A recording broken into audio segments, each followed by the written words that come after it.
না, তোমাকে ছেড়ে যে আমি বাঁচতে পারবো না।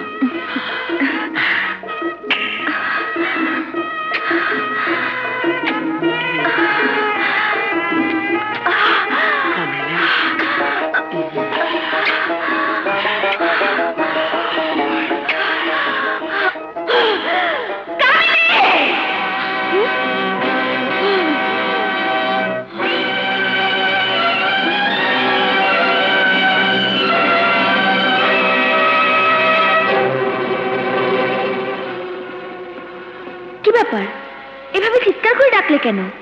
কি হয়েছে? না কিছু না,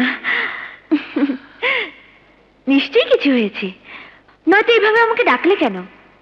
বলো বোন, বলো তোমার কি হয়েছে।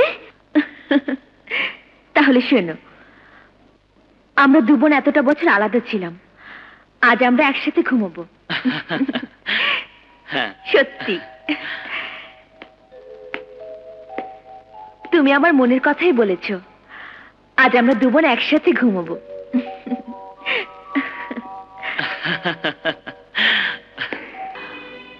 আমাকে যৌবন যন্ত্রণায় ফেলে তুমি সুখে থাকবে আর আমি তিলে তিলে মরবো, এ হতে পারে না। অমন করে চেয়ে থেকে কি ভাবছো বোন? তুমি আমার বোন বলে তোমার সুখের জন্য আমি আমার সুখ শান্তি নষ্ট করতে পারি না। শিশনাক কোথায়? ও একটা কাজে গেছে, দিনে ফিরবে। কিন্তু তুমি অমন করছো কেন বোন? কি হয়েছে তোমার? আমার মনে একটা ঝড় উঠেছে। ঝড়? হ্যাঁ ঝড়, আর সেই ঝড় উঠেছে তোর জন্য। আমার জন্য? হ্যাঁ হ্যাঁ হ্যাঁ, তোর আর শিশনাগের প্রেম আমার মনে অশান্তির ঝড় তুলে দিয়েছে, আর সেই ঝড়ে আমার হৃদয় লণ্ড ভণ্ড হয়ে যাচ্ছে। এইসব কি বলছো বোন? আমার প্রেমের ঝড় তোমার হৃদয়ে উঠবে কেন? কেন উঠবে? তাহলে শিশনাগকে ক্ষণিকের জন্য আমার কাছে পাঠিয়ে দে। ও যখন তোকে মনে করে আমাকে আদরে আদরে ভরিয়ে দেবে, তখন দেখবি তোর মনের অবস্থা কি হয়। ওকে আমি তোমার কাছে পাঠাবো কেন? ও তো আমাকে ভালোবাসে। হ্যাঁ আমি জানি, আমি জানি তোরা একে অপরকে ভালোবাসিস, কিন্তু তুই জেনেও বুঝতে পারছিস না, তোর গায়ে কেউ ছোঁয়া দিলে সে ছোঁয়া আমার শরীরে অনুভব হয়। তোকে যখন শিশনাগ জড়িয়ে ধরে তখন তুই পরম শান্তিতে চোখ বন্ধ করে রাখিস, আর আমি তখন এক দুঃসহ যন্ত্রণায় ছটফট করি। সেই যন্ত্রণা কিছুতেই সহ্য করতে পারি না। তুই তুই এসে আমার জীবনটাকে বিষিয়ে তুলেছিস। বেশ, আমার জন্য যদি তোমার জীবনটা বিষিয়ে উঠে থাকে, তাহলে আমরা প্রতিশোধ নেবার পর আমি তোমাদের সবার জীবন থেকে চিরদিনের জন্য দূরে চলে যাব। তবু আমার জন্য তোমার এতটুকু কষ্ট হোক আমি তা চাই না। তবে শিশনাগ আমাকে কিছুতেই হারাতে চাইবে না, তাই আজ থেকে তুমি কামিনী আর আমি বাঘিনী। তোমার ভাগে রইল সুখ, আর আমার ভাগে রইল যন্ত্রণা। যন্ত্রণা নিয়ে আমি বাঁচতে পারবো, কিন্তু তুমি আমার বোন, তোমাকে হারিয়ে আমি বাঁচতে পারবো না। তাই আজ থেকে শিশনাগ তোমার।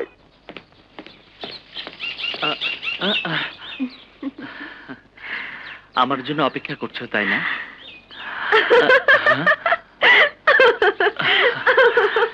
কি ব্যাপার, হাসছো কেন?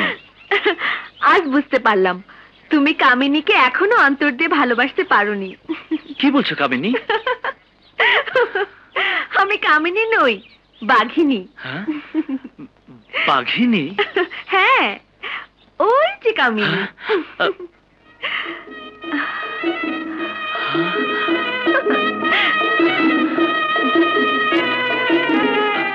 কিছু মনে করো না। কি লজ্জা! তুমি এখনো প্রেমের গভীরে যেতে পারোনি। সত্যি, তোমার পরশে এত শান্তি আগে জানতে পারিনি। আমাকে আরো কাছে টানো, আমাকে তোমার বাহু বন্ধন থেকে কখনো আলাদা করো না।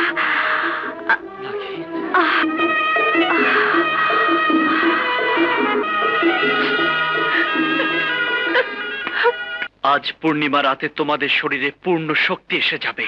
হ্যাঁ, তারপর আগামীকাল থেকে আমাদের প্রতিশোধ নেওয়া শুরু হবে।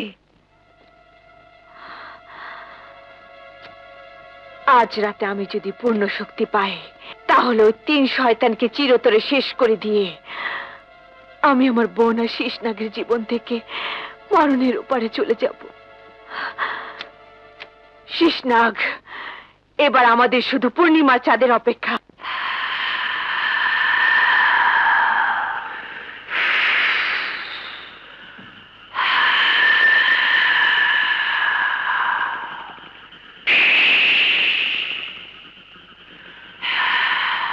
তোমরা দুজন এখানেই দাঁড়িয়ে থাকো। শোনো, বলো। এক্ষুনি চাঁদ উঠে যাবে। যতক্ষণ পর্যন্ত তোমাদের দুজনের শরীরে পূর্ণ শক্তি না আসবে ততক্ষণ পর্যন্ত দুজনের চোখের পলক ফেলতে পারবে না, এমনকি আমার ডাকে ফিরে তাকাবে না। কারণ চোখের পলক পড়লে তোমাদের দুজনের মৃত্যু হবে। আর যখন চাঁদের পানে তাকিয়ে থাকতে থাকতে তোমাদের শরীরে পূর্ণ শক্তি এসে যাবে তখন সাপুড়ে, জমিদার আর কালসাপকে তোমরা দুজন ধ্বংস করে দিতে পারবে। এবার চাঁদ ওঠার জন্য অপেক্ষা করো। ঠিক আছে।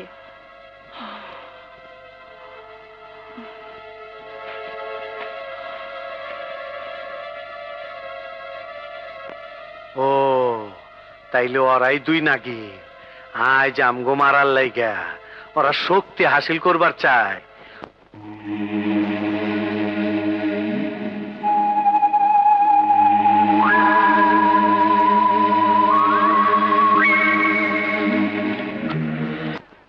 কে? কালসাপ তুই? নাগরাজ আর নাগরানীর হত্যাকারী? হ্যাঁ, আমি কাল সাপ, তখন সবাইয়ের কাল। আমার হাত থেকে তোরা কেউ বাঁচতে পারবি না। কিন্তু আমি বেঁচে থাকতে ওদের গায়ে তুই একটা আঁচড় পর্যন্ত দিতে পারবি না। এই, আমার লগে টক্কর দিলে মানুষ বাঁচে না। কিন্তু আমি মানুষ নই, শেষনাগ। যদি শক্তি থাকে তাইলে আমার বাধা দে।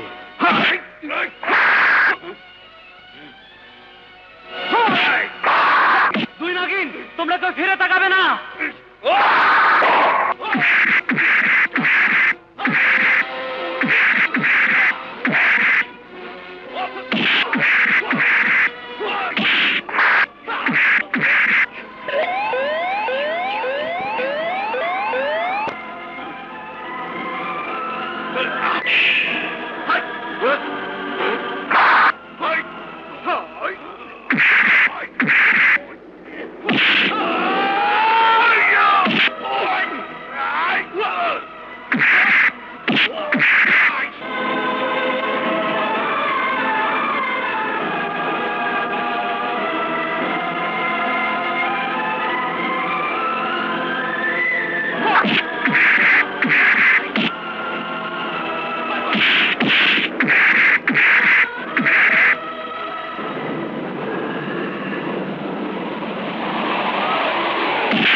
একটুর জন্য পালিয়ে গেছে, কিন্তু পালিয়ে যাবে কোথায়?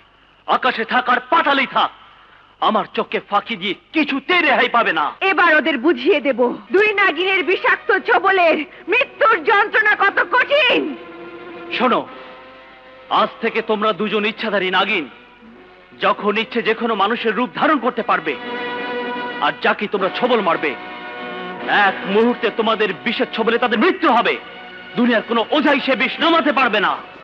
ওরা নাগরাজ আর নাগরানীর মতো শক্তি হাসিল করেছে। হ্যাঁ, আমিও অনেক চেষ্টা করছি, কিন্তু শীষ নাগের লাইগে ঠেকাইতে পাই নাই। শীষনাগ? হ্যাঁ, শীষ নাগ। হাপুইরা, তুমি শুধু আমারে আগামী আমাবস্যা পর্যন্ত দুই নাগিনের হাত থেকে বাঁচায় রাখবা। বেশ, তাহলে আজ থেকে তুমি আমার এখানেই থাকো। ওরা এখানে কিছুতেই আসতে পারবে না। শোনো, দুই নাগিনকে তুমি দেখেছো? পিছন থেকে দেখছি, কিন্তু চেহারা দেখি নাই। আর এখন দেখলেও চিনতে পারুম না। ও আচ্ছা আচ্ছা। নাদিরা, বলো। ও আমার মেয়ে নাদিরা। নাদিরা, ওকে তোর ঘরটা দিয়ে দে। আজ থেকে ও তোর ঘরে থাকবে, আর তুই আমার পাশের ঘরে থাকবি। এসো। যাও।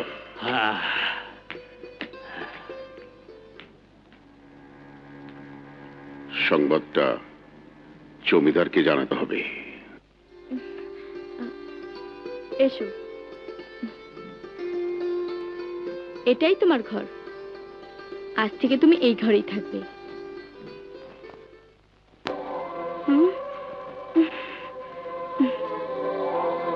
এভাবে আমার পানে তাকিয়ে কি ভাবছো? তোমার বয়স কত? 16।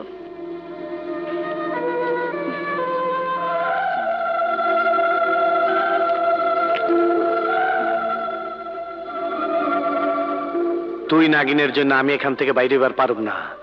তাই আগামী অমাবস্যা রাইতে সর্দারের মাইয়া রক্ত পান কইরা চিরমরম